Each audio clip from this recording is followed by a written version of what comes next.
Assalamualaikum warahmatullahi wabarakatuh. Bismillahirrahmanirrahim. Alhamdulillahirabbil alamin wa bihi nasta'in ala umuri dunya waddin wassalatu wassalamu ala asyrafil anbiya wal mursalin wa ala alihi wa sahbihi wa man sara ala nahjihi bi ihsanin ila yaumil wa ba'd. Alhamdulillah alladzi bi ni'mati tatimmus shalihat. Segala puji bagi Allah yang dengan taufik dan hidayahnya amal soleh dapat dikerjakan secara baik dan sempurna. Tidak ada kata yang pantas untuk kita ucapkan kecuali bersyukur kepada Allah Subhanahu wa taala atas nikmat yang Allah berikan dan Allah limpahkan kepada kita sehingga kita bisa bersua pada kesempatan kali ini dalam rangka meningkatkan ilmu dan iman kita kepada Allah Subhanahu wa taala. Karena tujuan kita belajar adalah untuk meningkatkan iman. Tujuan kita belajar, kata Al-Imam Sufyan Ats-Tsauri rahimahullahu ta'ala, innama yutlabul ilmu liyuttaqallahu bihi. Sesungguhnya ilmu itu dipelajari untuk bertakwa kepada Allah Subhanahu wa ta'ala, untuk beriman kepada Allah Subhanahu wa ta'ala, untuk mendekatkan diri kepada Allah Subhanahu wa ta'ala. Bukan hanya sekedar mengetahui atau memahami tanpa meremehkan pemahaman dan pengetahuan sama sekali, karena kita nggak mungkin mengamalkan kalau kita tidak mengerti apa perintahnya dan apa pesannya.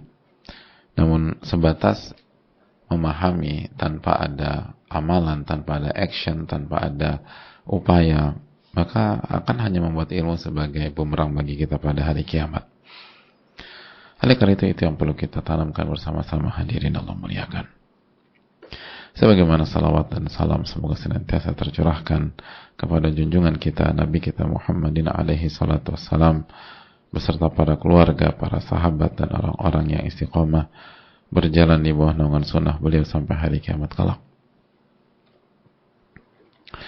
Hadirin Allah muliakan,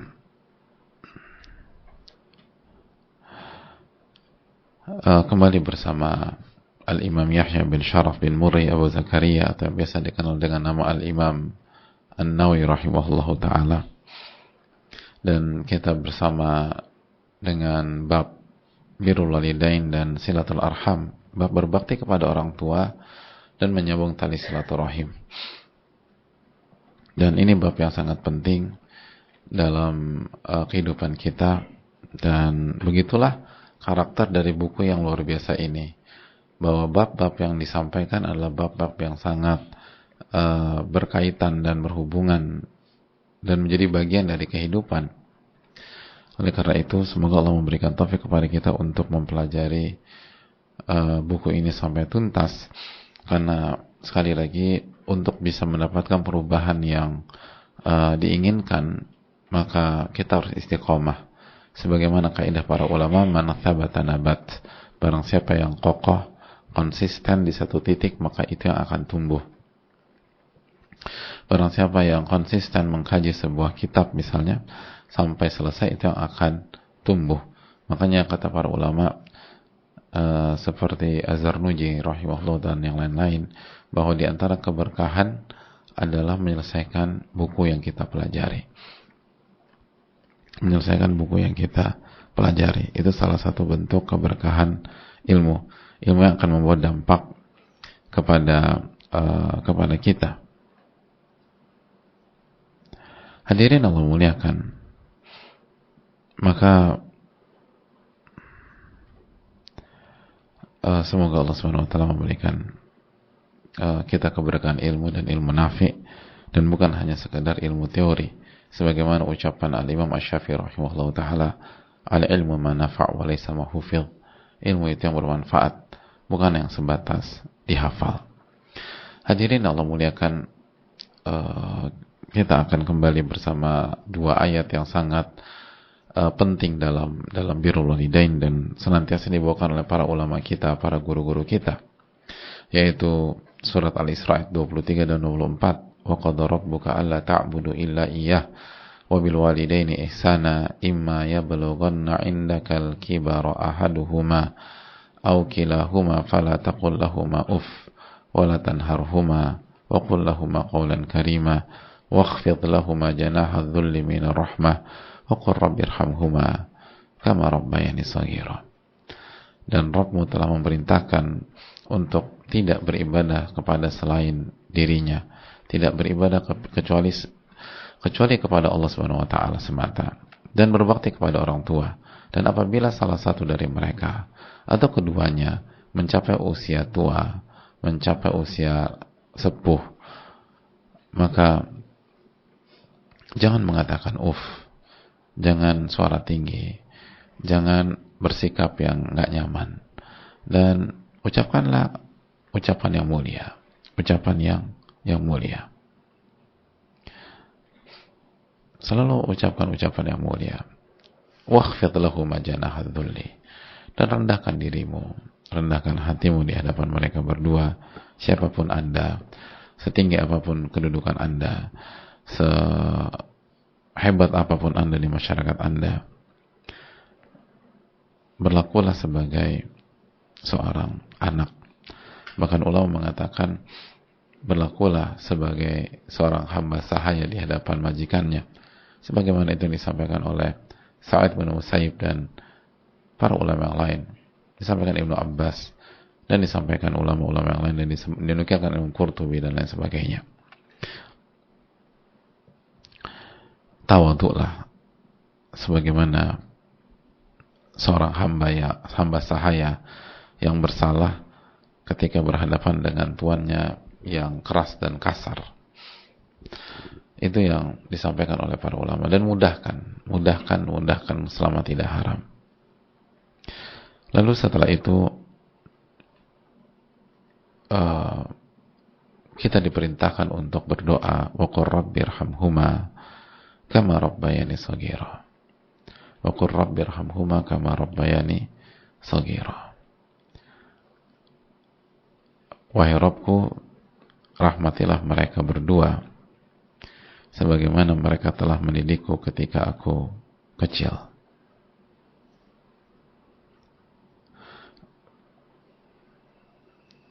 Jadi wahai Rabbku, rahmatilah mereka berdua sebagaimana mereka mendidik aku di saat aku kecil. Hadirin Allah muliakan,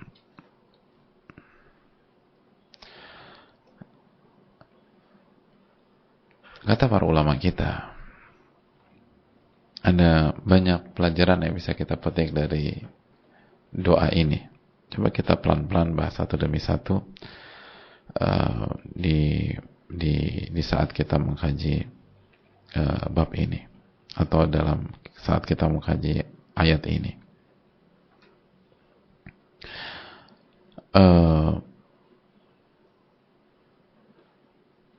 Yang pertama, ini adalah perintah untuk mendoakan orang tua kita di saat mereka hidup atau setelah mereka wafat. Jadi poin yang pertama yang bisa kita petik, ini adalah perintah mendoakan mereka di saat mereka hidup dan setelah mereka wafat. Sebagaimana dijelaskan para ulama tafsir seperti As-Sa'di rahimahullahu ta'ala. Ud'u lahuma birrahmah ahya'an wa amwata. Doakan mereka agar senantiasa mendapatkan rahmat Allah Subhanahu wa taala, mendapatkan kasih sayang dari Allah Subhanahu wa taala di saat mereka hidup dan di saat atau setelah mereka wafat. Jadi hadirin Allah muliakan, ini adalah perintah untuk kita mendoakan orang tua kita, untuk kita mendoakan orang tua kita, baik ketika mereka masih segar, masih sehat, masih beraktivitas, masih kuat, masih fit, masih kemana-mana, masih bisa naik tangga, masih bisa turun naik ke lantai 2 atau lantai 3. Maka doakan mereka, jangan nunggu sakit dulu.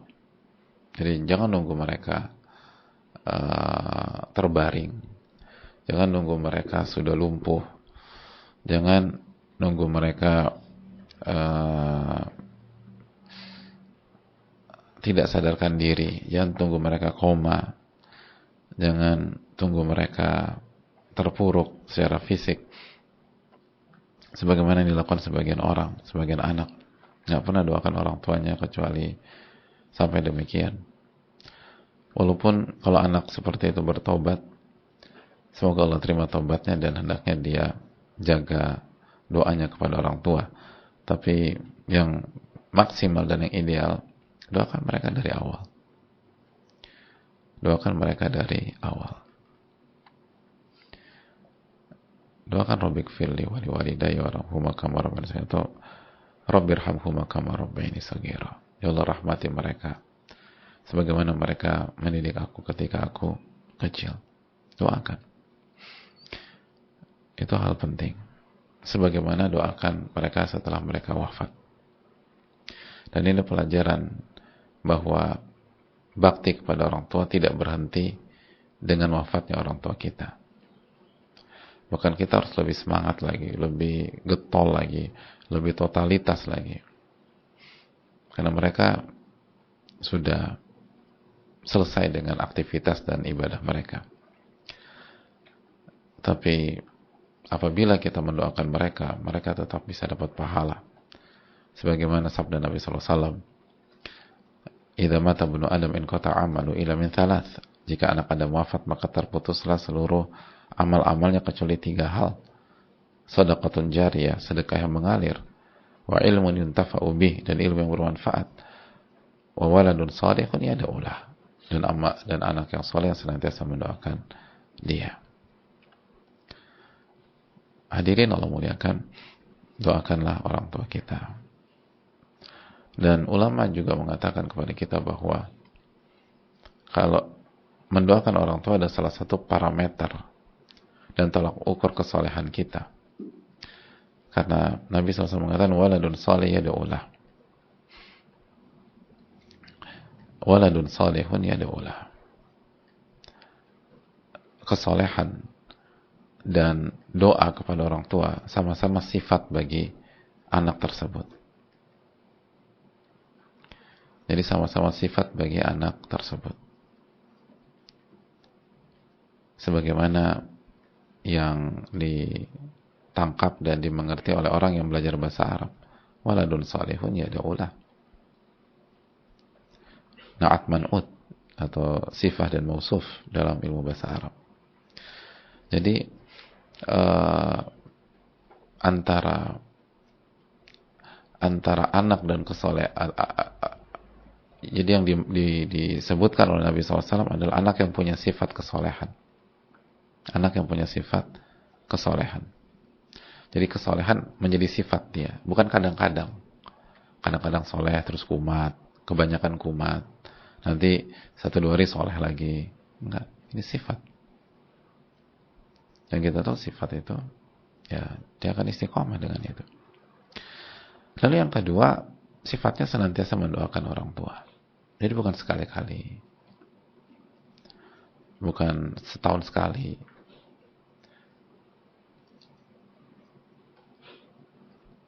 tapi dia senantiasa doakan orang tuanya. Makanya sebagian ulama mengatakan kalau Anda ingin tahu sedalam apa kesalahan Anda, coba hitung aja berapa kali Anda mendoakan orang tua Anda. Karena kesolehan dan mendoakan orang tua digabungkan oleh Nabi kita sallallahu alaihi wasallam. Itu salah satu tolak ukur kesolehan di antaranya.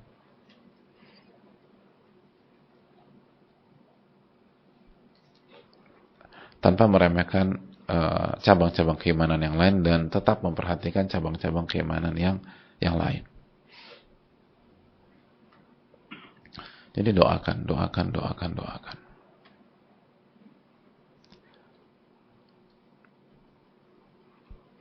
orang tua. Dan itu adalah cermin bagi kita. Kita soleh apa enggak sih? Kita baik apa enggak? Dan ini salah satu parameter kejujuran seorang hamba. Gitu.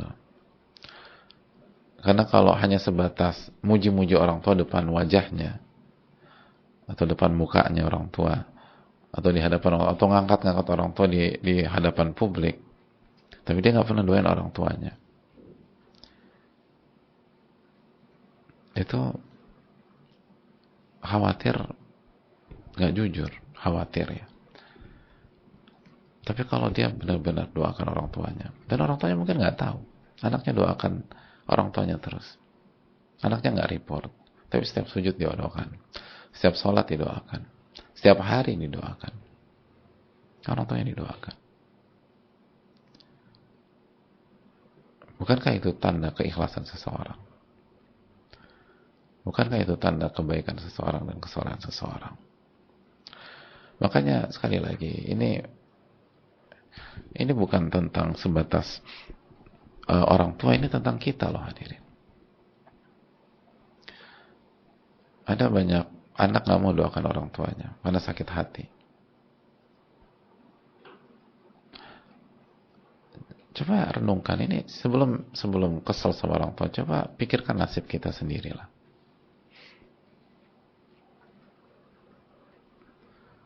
Pikirkan nasib kita sendiri.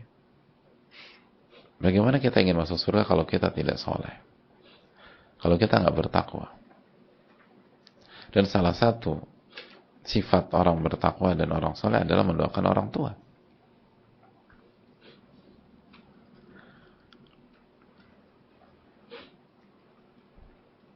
Walaupun orang tua kita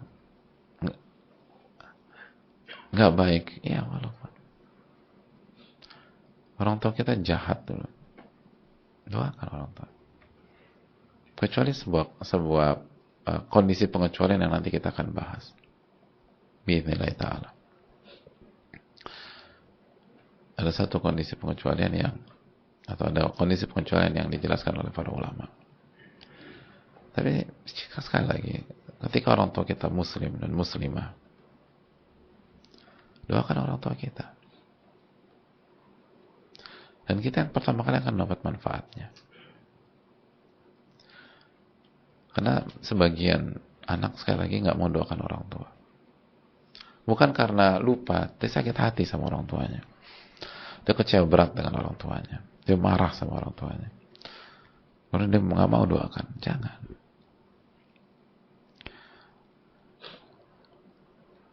Jangan berpikir seperti itu. Karena pada sejatinya pada saat kita menolak mendoakan orang tua, sejatinya ada sesuatu dalam hati kita.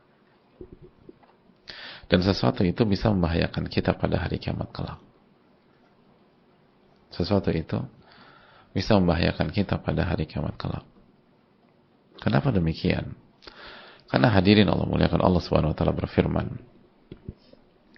dalam surat Asy-Syu'ara ayat 88 dan 89. Ayat 88 dan 89. Yauma la yanfa'u malun wala banun illa man atallaha biqalbin salim. Pada hari tidak ada manfaatnya harta dan keturunan, nggak ada manfaatnya. Anda punya harta apapun, nggak ada manfaatnya pada hari kiamat. Nggak ada manfaatnya. Anda punya perusahaan, Anda punya tanah, Anda punya pulau, Anda punya uang, Anda punya emas, Anda punya saham, nggak ada gunanya. Anda punya anak-anak yang solid, yang jago, yang pintar, yang jenius, yang cerdas, yang banyak, nggak ada gunanya. Illa man atallaha biqalbin salim. Lihat apa? Kecuali orang yang menghadap Allah dengan hati yang selamat. Hati yang selamat hadir. Yang bermanfaat adalah ketika kita menghadap Allah dengan hati yang selamat. Hati yang bersih. Hati yang bersih dari kesyirikan. Hati yang selamat dari kesyirikan. Dari kesombongan. Dari hasad. Dan bagaimana bisa kita memiliki hati yang selamat atau yang bersih kalau kita dendam sama orang tua kita sendiri? Berarti kan hati kita nggak selamat dari dendam. Hati kita nggak selamat dari amarah. Hati kita nggak selamat dari kebencian. Lalu bagaimana kita menghadap Allah pada hari kiamat? Jadi bagi kita yang sakit hati, yang menyimpan dendam, dan kalau mungkin orang-orang, jadi tolong jangan langsung menjudgment anak-anaknya, karena bagi kita yang punya orang tua yang baik, nggak semua orang seberuntung kita loh hadirin. Nggak semua orang seberuntung kita.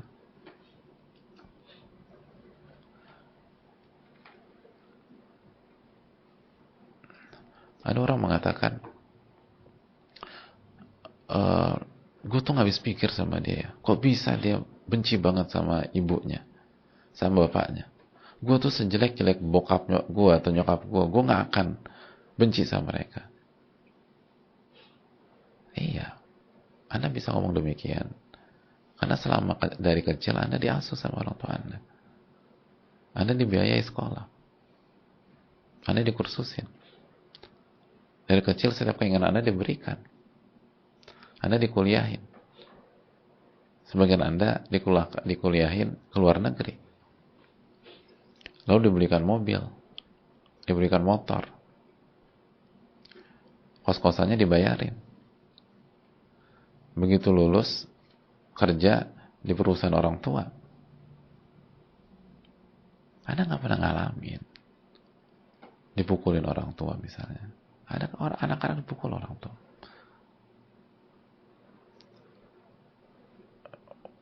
Dicampakkan, dihina. Ada orang, maafkanlah ibu kamu. Ya Anda nggak pernah. Ibumu gimana sih? Ibu aku alhamdulillah baik. Seburuk-buruk ayah dan ibuku, aku nggak akan benci mereka. Ya karena seburuk-buruk ayah dan ibumu paling apa sih? Pernah mukul? Enggak sih. Gitu. Pernah ngusir? Nggak pernah. Terus apa? Ya aku dulu pengen es krim nggak dibeliin. Itu seburuk-buruk orang tuanya. Ada sebagian anak itu ibunya sendiri, saya menyesal melahirkan kamu nak. Gimana perasaan kita kalau dengar kalimat begitu? Gak simpel teman-teman dan jamaah sekalian. Digituin wanita melahirkan kita, gimana perasaan anak? Dibodoh-bodohin gitu, dijatuhin, dipukulin. Ada kasus demikian.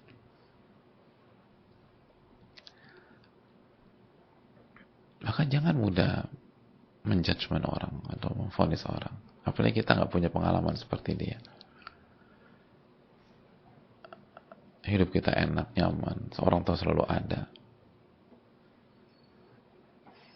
gitu. Kita bilang gitu karena kita selalu ngerepotin orang tua gitu. Bilangnya enak apa? Ada banyak orang dieksploitasi sama orang tuanya dari kecil. Ada apa enggak? Banyak hadirin. Banyak. Dieksploitasi orang tuanya.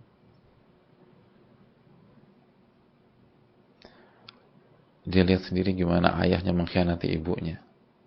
Emang gampang seperti itu. Di depan mukanya, di depan matanya, dan dia perempuan misalnya, ayahnya pukulin ibunya. Ibunya dipukul, ditendang, ditampar, dibanting, dijambak. Di depan matanya. Emang gampang menerima ayah seperti itu? Gak gampang. Sulit. Dan ada kasus demikian. Atau sebaliknya, di depan matanya dia tahu ibunya menyelingkuhi ayahnya sendiri. Ibunya selingkuh, dia tahu itu. Khususnya misalnya dia laki-laki. Hadirin, laki-laki yang benar-benar, atau anak laki-laki yang benar-benar punya DNA laki-laki yang kuat. Gimana perasaannya kalau dia ini ibunya ditiduri oleh laki-laki lain? Apa enggak itu hadirin? Emang gampang terima fakta seperti itu? Gak gampang. Susah. Itu kadang-kadang kita suka lupa tentang itu. Khususnya kita yang dikasih nikmat sama Allah. Dikasih keberuntungan sama Allah Subhanahu wa taala. Dan disayangkannya lagi kita menjudge orang bukan karena effort kita. Emang effort kita dapat orang tua yang baik? Enggak. Itu benar-benar taufik dari Allah Subhanahu wa taala. Itu benar-benar rahmat dari Allah Subhanahu wa taala. Itu benar-benar keberuntungan dari Allah Subhanahu wa taala. Bukan hasil upaya. Anda nggak bisa milih kan. Sebagaimana dia digitukan orang tuanya bukan karena dia orang buruk. Dia masih kecil. Dosa apa dia? Dia guru mukallaf. Dia dipukulin orang tuanya dari kecil. Dieksploitasi.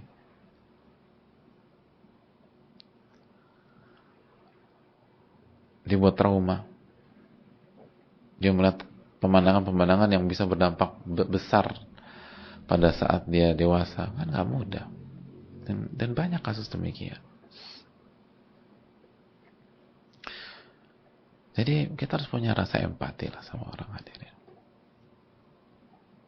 Jangan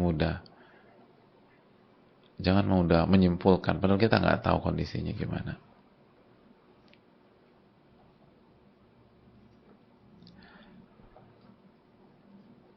Jadi kita harus bela siapa? Bela semuanya.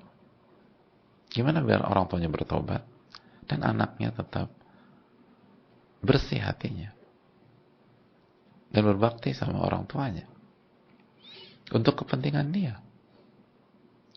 Karena kalau hatinya kotor, bahaya dia di hari kiamat. Udah nggak dapat kasih sayang orang tua, terus berantakan di hari kiamat. Ya, jangan sampai itu terjadi kan. Itu yang kita nggak inginkan. Tapi di waktu yang sama kita harus ngerti berat jadi dia, susah. Dan kalau kita di posisi itu belum tentu kita sanggup. Jadi jangan sok-sokan gitu loh. Jangan pakai bahasa yang arogan gitu. Apalagi kita nggak pernah ngalamin. Kita pernah ngalamin aja.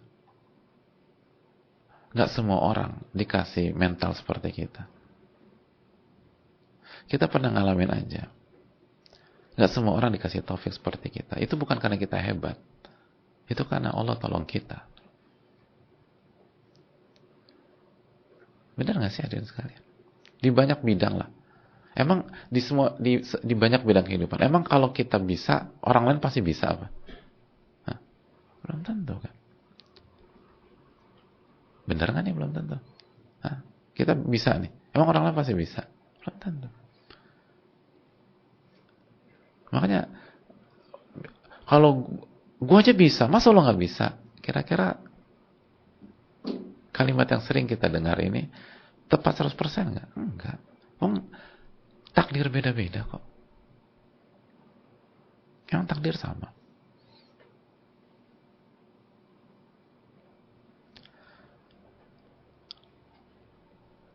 Apalagi kita nggak pernah ngalamin. Apalagi kita nggak pernah ada di posisi itu. Apalagi kita nggak pernah merasakan sakit yang mereka rasakan. Jangan remehkan itu. Berempatilah. Mengertilah. Tapi tetap arahkan. Bukan empati. Gue ngerti perasaan lo. Yaudah, lo terserah mau ngapain. Jangan. Kasihan dia nanti dari kiamat. Ila man atallaha biqalbin salim. Nggak ada yang bermanfaat kecuali orang yang menghadap Allah dengan hati yang bersih.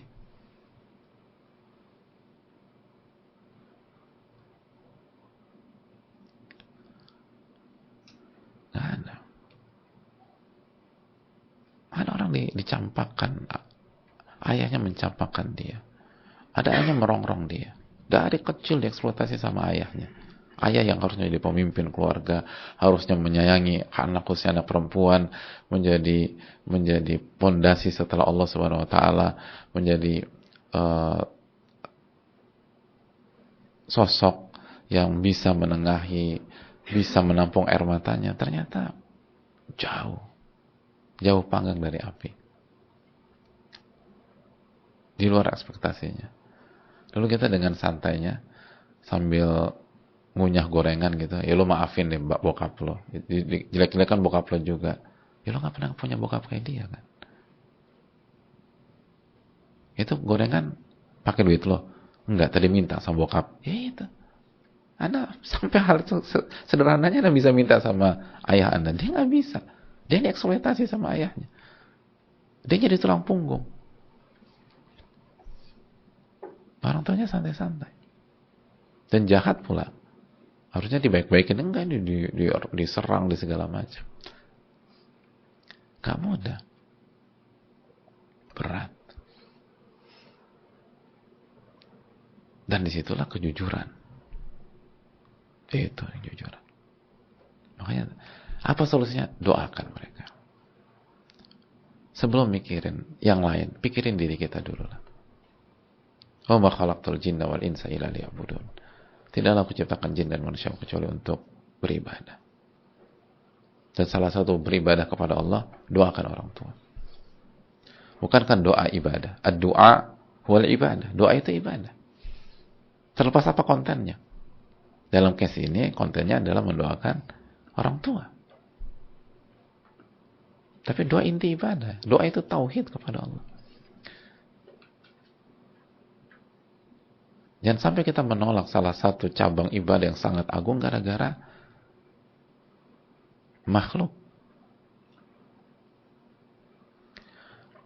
Itu hal yang perlu kita camkan. Memang tidak mudah. Allah Ta'ala alam bisawab. Saya rasa cukup sampai di sini. Semoga bermanfaat. Dan insya Allah kita akan lanjutkan tentang hal ini.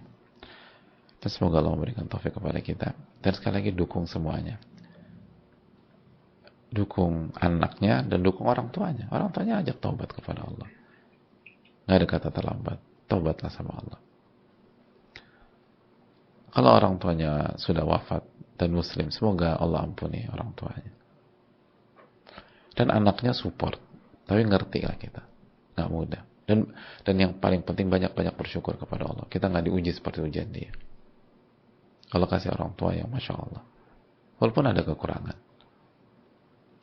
Tapi kita jauh beruntung dibanding banyak orang di belahan bumi Allah yang lainnya. Wallahu ta'ala bisawab. Allahumma inna nas'aluka ilman nafi'an wa na'udzubika min ilmin la yanfa'. Subhanaka wa bihamdika la ilaha illa anta astaghfiruka wa atubu ilaik. Assalamualaikum warahmatullahi wabarakatuh.